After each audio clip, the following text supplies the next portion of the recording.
Everyone. Hey everyone, welcome back to a new blog. कैसे हो आप लोग? आई होप आप लोग बहुत अच्छे होंगे और मैं भी हूँ अच्छी। तो आज का जो ब्लॉग है वो किसी डेली ब्लॉग से रिलेटिव नहीं है। मैं कोई आज डेली ब्लॉग नहीं डालने जा रही हूँ क्योंकि ये रिक्वेस्टेड थोड़ी सी वीडियो है। मुझे काफ़ी लोगों ने रिक्वेस्ट की थी कि दी प्लीज़ ऐसी आप वीडियो बना दीजिए जिसमें कमर दर्द में बहुत आराम मिले। कुछ योगासन बता दीजिए जिसमें कमर दर्द में काफ़ी जल्दी रिलीफ मिले, क्योंकि यूट्यूब पे जब देखा जाता है तो काफ़ी लोग अलग अलग तरीके के अपने योगासन बताते हैं और वो कहीं ना कहीं काफ़ी एक्सपर्ट भी होते हैं। बट मुझे जिन सारी चीज़ों से आराम मालूम पड़ती है मैं वही योगासन आज आप लोगों के साथ शेयर करूंगी, क्योंकि मैं चाहती हूँ जल्द से जल्द आपको आराम मिले। क्योंकि बहुत मुझे कमेंट आया इस मतलब एक वीडियो को जब मैंने डालती हूँ ना, जब मैं एक वीडियो डालती हूँ तो उस पर 2 से 3 एक भैया हैं या दीदी हैं, कौन है मुझे नहीं पता है क्योंकि उनके सरनेम से मुझे समझ में नहीं आएगा। जैसे कि नाम लिखा होता तो समझ में आ जाता है कि ये भैया हैं या दीदी हैं। तो उनको बहुत ज़्यादा प्रॉब्लम है। वो मुझे बहुत बार रिक्वेस्ट कर चुके हैं कि मेरी बैक साइड में बहुत दर्द है, प्लीज़ आप जल्द से जल्द वीडियो बना दीजिए। तो मैंने सोचा चलो आज बना दिया जाए, क्योंकि इतना ज़्यादा मतलब किसी को परेशान भी नहीं करना चाहिए। मैं परेशान करना भी नहीं चाहती थी, मैं जल्दी ब्लॉग डाल भी देती, लेकिन कुछ ना कुछ ऐसा हो रहा था जो मैं ब्लॉग आप लोगों के लिए नहीं डाल पा रही थी। और एक बात और आप लोग ध्यान रखिएगा, प्लीज़ थोड़ा माइंड टेंशन फ्री रखा करिए, क्योंकि टेंशन जब ज़्यादा होती है तब भी कमर का दर्द जो होता है हमारा स्टार्ट हो जाता है। भारी वजन उठाने से भी बहुत ज़्यादा कमर में दर्द स्टार्ट हो जाता है। आप अपनी क्षमता के अनुसार ही काम कीजिए, किसी के उसमें मत जाइए कि वो इतना काम कर लेता है या वो इतना काम कर लेती है तो मैं उसी के अकॉर्डिंग, या आपको कोई मेंटली टॉर्चर कर रहा है कि इनको तो काम नहीं आता है, ये काम नहीं करते, ये पूरे दिन बैठी रहती हैं, या इस तरीके आपकी जितनी क्षमता है आप उस हिसाब से काम कीजिए। अदरवाइज़ आप किसी को दिखा करके मत कीजिए, क्योंकि जब हम किसी को दिखा करके करते हैं ना तब सबसे ज़्यादा हमारी बॉडी में प्रॉब्लम होती है और हम अपनी बॉडी से एक्स्ट्रा जब काम लेते हैं तो फिर वो काम करना बंद कर देती है। तो उतना ही काम लीजिए जितना काम कर सकते हैं। कोशिश कीजिए, योगा अपनाइए, योगा से अपने शरीर को थोड़ा सा फुर्तीला बनाइए, है ना। तो वो चीज़ें हैं, धीरे धीरे कैपेसिटी अपनी बढ़ाइए, मुझे भी अच्छा लगेगा। और मैं चाहती हूँ मेरे इस ब्लॉग के थ्रू आप लोगों को बहुत आराम मालूम पड़े, और जो भी पार्ट में दर्द होता है बॉडी में, और प्लीज़ आप लोग कमेंट किया करिए, तो मैं उस हिसाब से ब्लॉग बनाने में मुझे कोई दिक्कत नहीं है, मैं बनाती रहूँगी। और तो आज जो मैं योगासन बताने के लिए जा रही हूँ उनको आप डेली मतलब खाली पेट खींचिएगा, क्योंकि भरने के बाद पेट क्या होता है, पेट में थोड़ी सी दिक्कत होने लगती है जब एक्सरसाइज करते हैं। काफ़ी लोगों को यहाँ पर दर्द होने लगता है, किसी के यहाँ पर दर्द होने लगता है। तो इस टाइप से जब दर्द होने लगता है तो दिक्कत होती है। तो इसलिए खाली पेट सबसे बेस्ट तरीका होता है। ब्रह्म मुहूर्त में उठिए, यानी कि 4 से 5 के बीच में उठ जाइए और योगा करना स्टार्ट कर दीजिए। यानी कि थोड़ा सा टहलिए, टहलने मैं हमेशा अपनी वीडियोज़ में बोलती हूँ, थोड़ा सा टहलिए, टहलने के बाद में फ्रेश होइए, आइए, पानी पीजिए गर्म, और फिर योगा करने के लिए बैठ जाइए। उस बीच में अगर आपको प्यास लग रही है तो आप गर्म पानी, गुनगुना पानी जिसे कहते हैं, एकदम खौलता हुआ पानी नहीं, गुनगुना, जो आप पी सकते हो, वो पानी एक बॉटल में भर के रख लीजिए और फिर धीरे धीरे उसको घूंट घूंट करके पीते रहिए, कोई दिक्कत नहीं होती है। और कोई भी योगासन आप कीजिए, चाहे 2 करो या 1 करो, उसको निरंतरता बना करके रखिएगा। और एक चीज़ और बोलूँगी, मैं बहुत कम आसन बताने वाली हूँ, क्योंकि बताऊँगी थोड़ा सा ऐड कर दूँगी, लेकिन जो ज़्यादा इम्पॉर्टेंट होंगे, प्लीज़ आप लोगों को अगर दिक्कत है कमर में ज़्यादा, तो उसको धीरे धीरे बना करके, निरंतरता बना करके रखिएगा, और आप देखेंगे कि आपको कितना आराम मालूम पड़ेगा। पहली बार में ही आपको बहुत आराम मालूम पड़ना स्टार्ट हो जाएगा। और जैसे कि आप मान लीजिए 2 योगा कर रहे हैं, तो दोनों योगा का मैं आपको एक बात बोलूँ तो दोनों योगा जैसे कि 10-10 मिनट करिए। जैसे कि पहला योगा को 10 मिनट दीजिए, दूसरे योगा को 10 मिनट दीजिए, अल्टरनेट आप उस चीज़ को करते रहिए। इससे आपको खुद रिज़ल्ट मालूम पड़ेगा। और कम से कम 1 घंटा आपको योगा करना ही करना है। और धीरे धीरे आप और भी योगा अपनी डेली लाइफ में शामिल कीजिए, और फिर देखिएगा चमत्कार। और अब मैं जा रही हूँ फ़ोन को लगाने के लिए, जिससे कि उसको लगाने के बाद आपको कुछ योगासन बता सकूँ। और मैं अकेले ही वीडियोस बनाती हूँ और फिर उसके बाद में काम मतलब मैं अकेले ही करती हूँ। तो प्लीज़ अगर कुछ गलती हो तो माफ़ कीजिएगा। और चलिए लगा दूँ फिर फ़ोन को स्टैंड पे। तो फिर चलिए स्टार्ट करते हैं। तो इस तरीके से आपको पहले समतल जगह पर लेट जाना है, जहाँ पर अगर गद्दे पर भी लेटे तो वो थोड़ा टाइट वाला होना चाहिए, वरना आप ज़मीन पर लेट करके करते हैं तो बहुत अच्छा रहेगा। और सबसे पहले आपको हाथों को एक दूसरे में इस तरीके से अटैच कर लेना है। फिर उसके बाद में इसको अपने सीने पे रखना है। फिर सांस लंबी सी लेनी है, पंजों को आगे की तरफ खींचना है, हाथों को ऊपर की तरफ खींचना है। इस तरीके से करने से आपकी पूरी बॉडी की स्ट्रेचिंग अच्छे से हो जाती है। आपको ये 3 से 4 बार करना है, जिससे कि आपकी पूरी बॉडी के पुर्जे जो हैं वो अच्छे से खुल जाएं।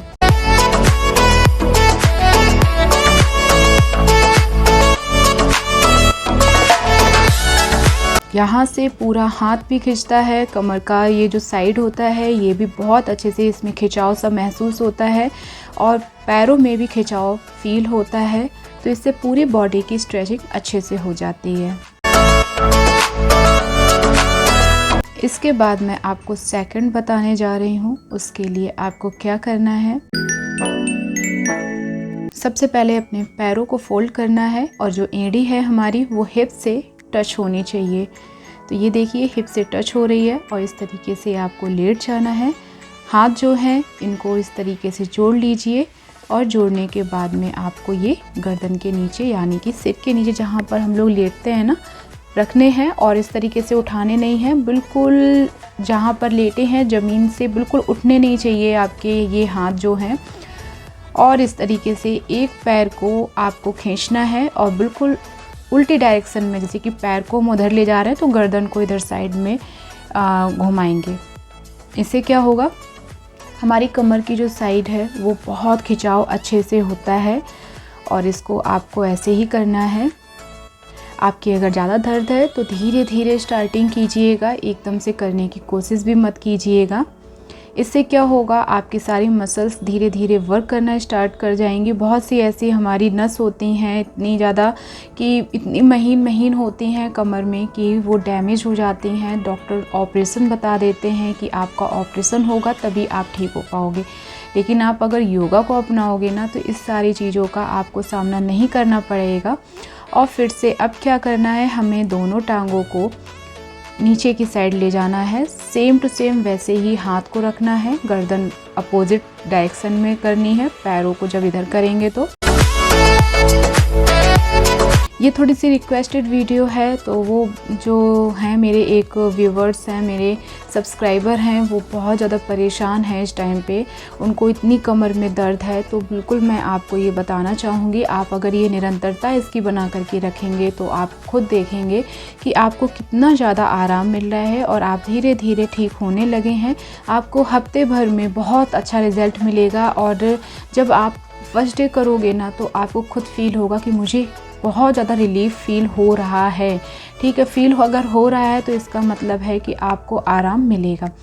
कोई भी योगा करने के बाद आपको बिल्कुल नॉर्मल इस तरीके से लेट जाना है। थोड़ी देर तक लेटने के बाद अगर आप कंटिन्यू एक योगा कंटिन्यू करना चाहते हैं, एक एक्सरसाइज जिसको बोल सकते हैं करना चाहते हैं, तो आप कर सकते हैं। इसके बाद में पलट जाना है, और दोनों हाथों को गालों पर इस तरीके से रखना है, और पैरों को धीरे धीरे इस तरीके से हिप तक लेकर के आना है। स्टार्टिंग में हो सकता है कि हिप तक पूरे आपके पैर ना पहुँचे, लेकिन फिर धीरे धीरे ये पहुँचना स्टार्ट हो जाएंगे। इससे बहुत आराम मिलता है। तो मैं ये बताना चाहती हूँ कि ये है सर्वांगासन। आप चाहें तो एक एक पैर से कर सकते हैं, आप चाहें तो दोनों पैरों को उठा करके कर सकते हैं। ऐसे करते करते आप पहले स्टार्टिंग जब करिएगा तो करीब करीब 100 तक कीजिएगा, ठीक है, गिनती से। फिर उसके बाद में 1000, 500 और 5000 तक आप अपनी ले जा सकते हैं। आप थक जाइए, फिर आप आराम से नॉर्मल लेट जाइए। और इसके बाद में फिर मैं करने जा रही हूँ भुजंगासन। ये भुजंगासन जो है ये बहुत ही ज़्यादा कमर के लिए बहुत फ़ायदेमंद है। तो आप कुछ ना कर पाएँ, लेकिन ये सर्वांगासन और ये भुजंगासन जो है इनको दोनों को करना ही करना है। इससे पहले जो मैंने बताया था वो था सर्वांगासन और ये है भुजंगासन। तो ये आपको ऊपर गर्दन करके होल्ड करके रखना है आराम आराम कीजिएगा, कोई जल्दबाजी नहीं है, क्योंकि आप जल्दी जल्दी करेंगे ना तो कमर में ज़्यादा दर्द भी हो सकता है। तो आपको बहुत आराम से करना है। तो हाथों को इस तरीके से एक के ऊपर एक रख के मैंने किया। फिर ये भुजंग आसन ये 2-3 तरीके से किया जाता है। तो सेम देखिए, ये हाथों को इस तरीके से कंधे के बिल्कुल बराबर में रख कर और इसको इस तरीके से करना है। थोड़ी देर के लिए होल्ड रखना है आपको। इसमें इतना रिलीफ मिलता है, पूरी गर्दन और कमर, सर्वाइकल की भी अगर आपको प्रॉब्लम है तो ये बहुत फ़ायदेमंद हो सकता है आपके लिए। बस निरंतरता बना करके रखिएगा, आप बहुत जल्दी इसका रिजल्ट पाएंगे। एक एक्सरसाइज को आपको 10 मिनट तक मतलब करना ही करना है, लेकिन बहुत आराम आराम कीजिएगा। मैं ये नहीं कह रही हूँ दर्द अगर है फिर भी आपको बहुत ही गंदे तरीके से करना है, बिल्कुल मत कीजिए। और बस यही कहना चाहती हूँ इस बीच में कि अगर आपको मेरी वीडियो अच्छी लगे और मेरा करने का तरीका अच्छा लगा तो प्लीज़ मुझे like, subscribe, bell icon press ज़रूर कर दीजिएगा और जितना हो सके उतना वीडियो को आप शेयर कीजिएगा। और फिर इसके बाद तीसरा तरीका मैं भुजंग आसन का ही बता रही हूँ। टांगों को फैला लेना है और जब आप गर्दन को उठाएंगे तो गर्दन जो है थोड़ी सी घुमानी है और अपने पैर का अंगूठा जो है उसको देखना है। इससे भी बहुत खिंचाव होता है और धीरे धीरे आपको आराम मिलना स्टार्ट हो जाएगा। तो बस यही कहना चाहती हूँ कि ये 2 आसन जो हैं, यानी कि सर्वांग आसन और भुजंग आसन, प्लीज़ करिएगा।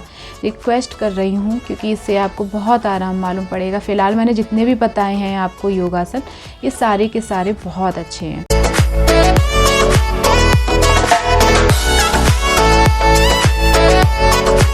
जब आपको इसको करने के बाद थोड़ा सा थकावट सी फील होती है तो आप इस तरीके से हाथों को फैला लीजिए और बहुत आराम से लंबी लंबी सांसें लीजिए और अपना जहाँ पर दर्द होता है उस पॉइंट को थोड़ा सा ध्यान में रखिए। सच बता रहे हैं, धीरे धीरे आपका शरीर जो है बहुत अच्छे से वर्क करना स्टार्ट कर देगा और आप धीरे धीरे ठीक हो जाएंगे।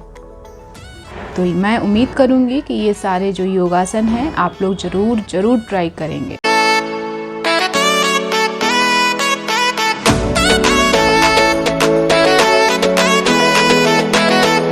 इसके बाद अब हम करेंगे हल आसन। तो इसके लिए हमें क्या करना होता है, ये जो हाथ है हमारे, तो हथेली वाले साइड से ऐसे नहीं रखना है, इसको घुमा करके इस तरीके से आपको हिप के नीचे रखना है और एक एक पैर को उठाना है। इसको बोला जाता है, जब हम एक एक पैर को उठाते हैं ना, उसको बोला जाता है अर्ध हल आसन। तो धीरे धीरे आपको पैर उठाना है, पूरा ना उठा पाएँ कोई दिक्कत नहीं, जितना उठे उतना उठाइएगा। कोई ये नहीं है कि आपको ये कंटिन्यू करना है। आप कोई एक योगा करके थक गए हो तो आप दूसरा योगा करने लीजिए, फिर आराम से आंख बंद करके रिलैक्स हो जाइए।